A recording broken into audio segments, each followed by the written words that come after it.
کیا کبھی آپ نے ہارٹ لینڈ تھیوری کے بارے میں سنا ہے؟ اگر نہیں سنا تو آج کی سٹوری بھی اس تھیوری کے گرد ہی گھومے گی، اور اسی تھیوری کو مد نظر رکھتے ہوئے میں آپ کو آپ کے عظیم ملک کے اہمیت اور اس کے خطے کے اندر جغرافیائی لحاظ سے اس کی اہمیت کے اوپر وہ بات کروں گا۔ اب ذرا تصور کریں کہ دنیا کے نقشے میں پاکستان یا دنیا کا نقشہ ایک شطرنج ہے، اور اس میں پاکستان کا کردار کیا ہے۔ بہت زیادہ لوگ سوچ رہے ہوں گے کہ پاکستان کا کردار صرف ایک پیادے جیسا ہوگا، تو اس کا جواب ہے نہیں، پاکستان اب پیادہ نہیں رہا۔ پاکستان اب یا تو قلعے کا کردار ادا کر رہا ہے یا پھر ایک گھوڑے کا کردار ادا کر رہا ہے۔ قلعہ جو وہ افق کی طرف لائن کو سیدھا مد نظر رکھتے ہوئے چلتا ہے، اور وہ گھوڑا جو اچانک چھلانگ لگا کر چال ہی بدل دیتا ہے۔ تو پاکستان اب پیادہ نہیں رہا، پاکستان وہ گھوڑا اور قلعہ بن چکا ہے جن کی چالوں سے اب ویسٹ پریشان ہے، اور یہ ان کے لیے ایک ڈراؤنا خواب بن چکا ہے۔ تو لہٰذا اب بات کرتے ہیں کہ ویسٹ آخر اس خطے سے پریشان کیوں ہے، ان کو یہ ڈراؤنے خواب کیوں آ رہے ہیں۔ تو اس کی ایک وجہ یہ بھی ہے کہ جو ایرویشیا ہے، اس کے اوپر بہت زیادہ اسٹڈی جو ہے وہ کی جا چکی ہے، بہت زیادہ اسکالر جو ہیں وہ اس کے اوپر لکھ چکے ہیں کہ اس کی خطے کے اندر اہمیت کیا ہے، اور اس کی پاکستان کے لیے اہمیت کیا ہے، اور پاکستان کا کیا کردار ہے اس خطے کے اندر۔ تو اس پر آج ہم بات جو ہے وہ کریں گے۔ تو آخر ویسٹ اس خطے کو لے کر پریشان کیوں ہے، اور وہ کیوں چاہتا ہے کہ یہاں اس خطے کے اندر امن وہ قائم نہ رہے، بے امنی رہے، ہر طرف لڑائی اور جنگ رہے۔ اور اسی وجہ سے آج ہم دیکھ بھی رہے ہیں کہ مڈل ایسٹ کے اندر جو ہے وہ لڑائی چل رہی ہے۔ اس کے علاوہ خطے کے دیگر ملکوں کے اندر بھی جو تبدیلیاں نظر آ رہی ہیں، وہ بھی اس کی کڑی ہے کہ آخر ویسٹ کیوں چاہتا ہے کہ ہمارے اس خطے کا امن وہ تباہ رہے اور برباد رہے، بے امنی رہے، تاکہ وہ اس خطے کو کنٹرول کر سکے۔ اب اس میں سمپل سی بات ہے، اگر پاکستان کی بات کر لی جائے تو پاکستان ایک ایسا برج ہے جس کے تھرو چائنا اپنی جو اکانومی ہے اس کو بڑھانے کے لیے، اپنی تجارت کو بڑھانے کے لیے پاکستان کا راستہ اختیار کرتا ہے، اور وہ جو گادر پورٹ ہے ہماری، وہاں سے مڈل ایسٹ تک، یورپ تک اپنی سپلائی جو ہے پہنچانا چاہتا ہے۔ تو مغرب یہ چاہتا ہے، ویسٹرن کنٹری یہ چاہتے ہیں کہ چین کی بحیرہ ہند تک رسائی اس کو ہمیشہ کے لیے روکا جائے، اور اس کے بعد جو سینٹرل ایشیا کے اندر تیل کے ذخائر موجود ہیں اور دیگر معدنیات موجود ہیں، ان پر قبضہ کیا جائے۔ پاکستان کے اندر بھی ایسی وسائل اور معدنیات موجود ہیں، اور اس پر قبضہ کرنے کی کوشش جو ہے وہ کی جا رہی ہے۔ لیکن اس میں پاکستان کا کردار جو ہے وہ برج کے طور پر، یعنی کہ پاکستان کا ایک پل بن جانا جو کہ مشرق وسطیٰ، وسطی ایشیا اور چین کو آپس میں جوڑ دے۔ اب یہ مناظر جو ہیں، یہ منظر جو ہیں وہ ویسٹ کے لیے بہت خطرہ سمجھا جاتا ہے، اور ویسٹ اس کو لے کر ایک ڈراؤنا خواب جو ہے وہ دیکھتا ہے۔ پھر اس کے بعد ہمیں ایک تھیوری یاد آتی ہے برزنسکی کی، جس نے کہا تھا کہ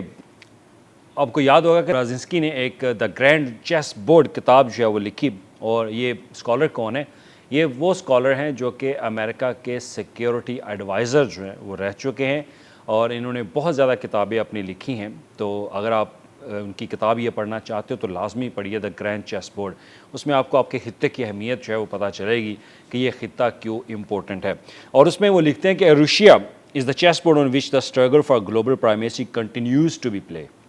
یعنی روشیا وہ بساط ہے جہاں اصل عالمی جنگ جاری ہے، اور پاکستان اس بساط کے بیچ میں ہے۔ پاکستان اس سنگم میں ہے جہاں پہ اس خطے کے اندر پاکستان کی اہمیت ہم سب کو سمجھ آتی ہے۔ اور اگر یہ ملک چین اور خطے کے ساتھ جڑ جائے، یعنی کہ پاکستان اگر دیگر خطوں کے ساتھ جڑ جائے، تو ویسٹرن کنٹری کی جو ان کو برتری ہے وہ اس کو خطرے میں نظر آتی ہے۔ یہ چیس بورڈ میں بھی انہوں نے لکھا کہ اگر پاکستان یا اس خطے کے اندر، ایروشیا کے اندر اگر کنٹرول کرنا چاہتا ہے مغرب، تو اس کے لیے ان کو یہاں پہ کنٹرول کرنے کے لیے مختلف پہلوؤں کو مد نظر رکھنا ہوگا۔ تو لہٰذا اب آپ پاکستان کے اوپر بہت زیادہ دباؤ جو ہے وہ ڈالا جاتا ہے۔ اب آپ کے اندر ذہن میں سوال آ رہے ہوں گے کہ پاکستان پر دباؤ ڈالا کیسے جاتا ہے۔ تو اس کے لیے ہماری سب سے بڑی وجہ جو ہے ہماری معیشت ہے۔ ہماری معیشت جو ہے وہ کمزور ہے، اور اس کے ساتھ ساتھ آئی ایم ایف کے تھرو ہمارے اوپر دباؤ ڈالا جاتا ہے۔ ہمیں قرضوں کی دلدل میں لپیٹ دیا گیا ہے، دبا دیا گیا ہے۔ ہم اس کے بوجھ میں اتنا ہے کہ ہم کسی سے بات جو ہے وہ نہیں کر سکتے، اور اس کے علاوہ ہمارے ملک کے اندر ایسے سیاسی اختلافات پیدا کیے جاتے ہیں جس کی وجہ سے ہمارے اوپر دباؤ بہت بڑھایا جاتا ہے، ویسٹرن میڈیا ہمارے خلاف بولتا ہے، اور دوسری بڑی وجہ بھارت، ہمارا ہمسایہ ملک، اس کے تھرو ہمیں دبانے کی کوشش کی جاتی ہے، اس کے تھرو ہمیں دہشت گردی کا جو ہمارے اوپر ایک گھیراؤ ہے وہ ڈالا جاتا ہے، اور ہماری جو سرحدیں ہیں وہ اس وقت دہشت گردی کی لپیٹ میں، اور وہاں پر ہماری افواج پاکستان جو ہے وہ ان سے لڑ بھی رہی ہیں، تو بھارت کا دباؤ بھی اس کے ساتھ ہے، اور اس کے ساتھ ہی پاکستان کو عالمی میڈیا کے اوپر جو ہے وہ غلط ایک نیگیٹو پروپیگنڈا ان کے خلاف جو ہے وہ کیا جاتا ہے، اور کبھی ہمارے اندرونی اختلافات جو ہیں وہ بڑھا دیے جاتے ہیں۔ اب آپ اندرونی اختلافات کو سمجھنے کی کوشش کریں کہ ہمارے اندرونی اختلافات کیا ہیں۔ سیاسی، ہمارے اندر پولیٹیکل انسٹیبلٹی جو ہے وہ موجود ہے، تو پولیٹیکل انسٹیبلٹی کو ختم نہیں کیا جاتا یہاں پہ، انسٹیٹیوشنز کے اندر، پولیٹیکل لیڈرشپ کے اندر جو ہے وہ ایک ایسا پروپیگنڈا لڑائی جو ہے وہ کروا دی جاتی ہے، فرقہ واریت ہمارے اندر پھیلائی جاتی ہے، مذہب کی جنگ جو ہے وہ پھیلا دی جاتی ہے، لسانیت کی جنگ ہے، تو لہٰذا اس طرح کی ایسی لڑائیاں اور دباؤ ڈال کر ہمارے خطے کے اندر، ہمارے ملک کے اندر بے امنی پیدا کی جا رہی ہے۔ اب یہ سب چالیں جو ہیں وہ نہ صرف پاکستان کے خلاف ہیں بلکہ اس پورے خطے کے خلاف ہیں۔ اب آپ کے سامنے ایک اور تھیوری رکھوں گا، رشین ایک نژاد ایک رائٹرز ہیں، وہ لکھتے ہیں، ان کا نام جو ہے وہ اینڈریو کوریبکو ہے، وہ پاکستان کو کیا کہتے ہیں، وہ پاکستان کے بارے میں لکھتا ہے کہ پاکستان از اے زپر آف ایورشیا کنٹریز، کہ پاکستان کی جو اس نے تعریف کیا وہ یہ ہے کہ پاکستان ایک زپر ہے جو جوڑتا ہے سینٹرل ایشیا کو مڈل ایسٹ کو، زپر کا کردار اس نے جو ہے وہ کہا ہے۔ تو وہ کہتے ہیں کہ جناب پاکستان وہ ملک ہے جو ایشیا کے مختلف خطوں کو جوڑنے والا ہے۔ اب وہ کیا کہتا ہے اس میں، وہ کہتا ہے کہ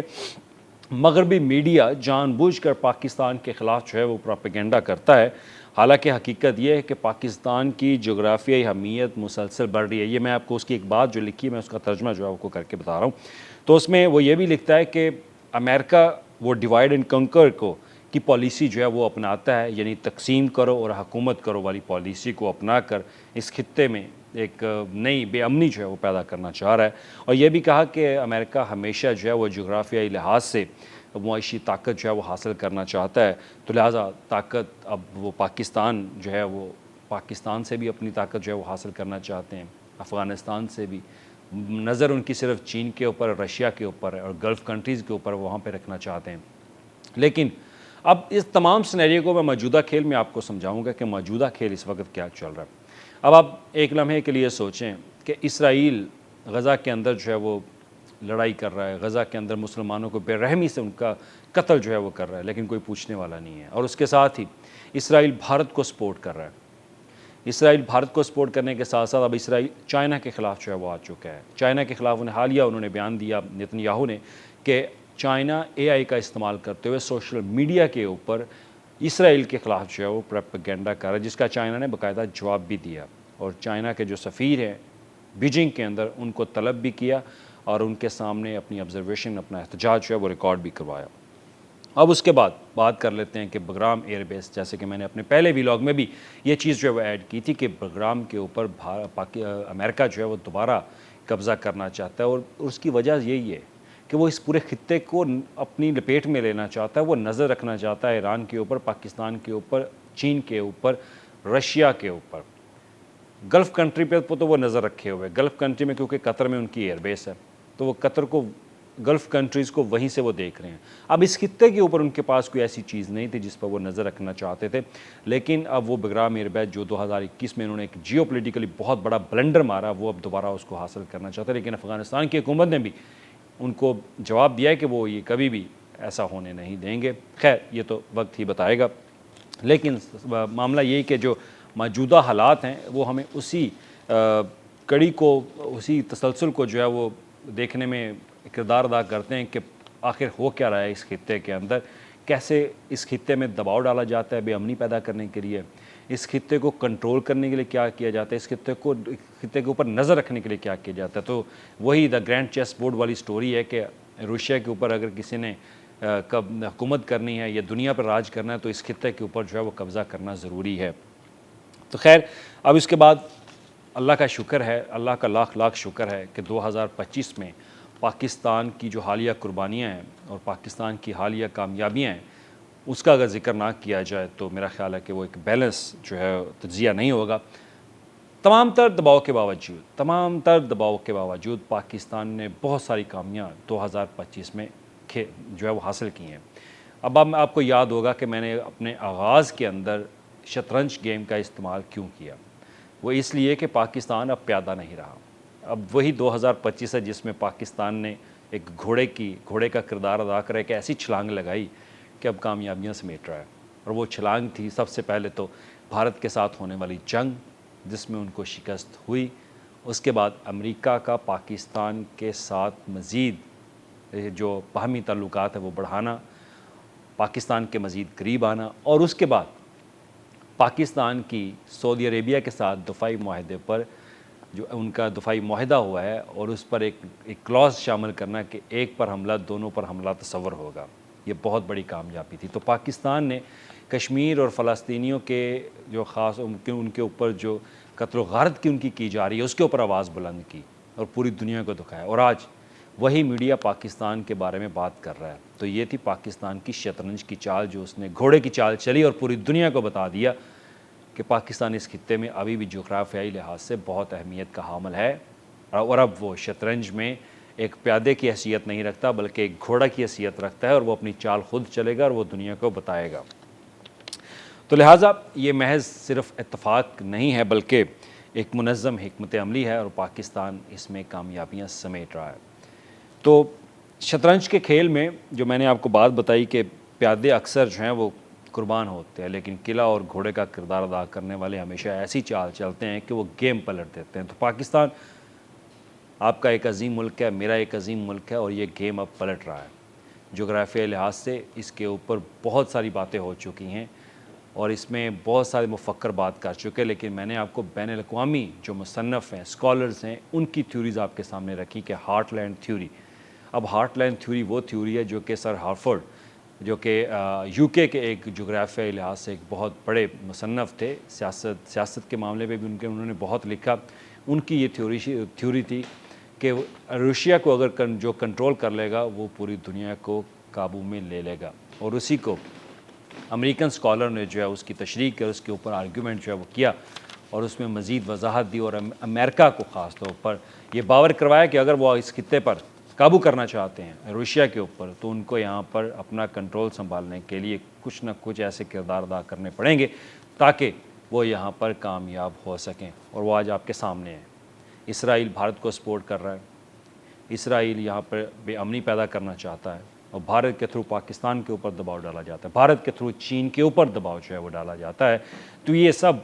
اسی پالیسی کی، اسی تھیوری کی جو ہے وہ نظر ہے۔ تو خیر اب ہمارے سامنے ایک رشین نژاد ان کی جو تھیوری ہے وہ بھی سامنے آئی کہ اس نے پاکستان کو زپر کہا، کہ پاکستان وہ ایک خطہ ہے جو دوسروں کو جوڑتا ہے، ایک برج ہے